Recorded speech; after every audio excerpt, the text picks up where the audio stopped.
the Green Home Solutions process for mold remediation is, I think of it in 3 steps, basically. One is the setup, and then there's a kind of a pre-treatment, and that's kind of preparing the substrate, and then the actual remediation itself. So the preparations would be containing the area.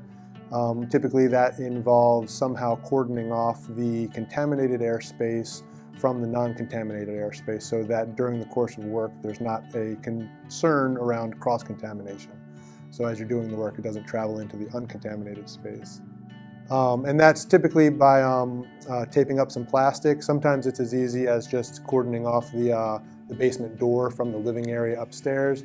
Other times it's a more elaborate system of plastic hallways and such if you need to remove things from the basement. The negative air machine is also set up at that time, and that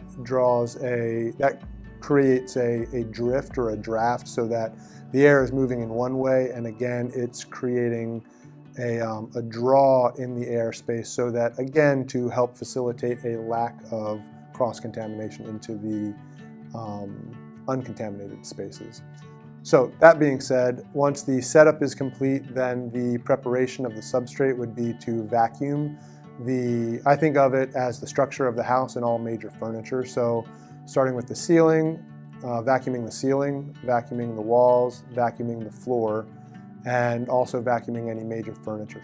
And particularly keeping an eye out for where there might be a colonization of mold, where there's visible mold present, and then making a note of that so that the next step being the surface cleaning, whether it's with the enzyme surface cleaner or the peroxide surface cleaner, that we can pay particular attention to achieve that.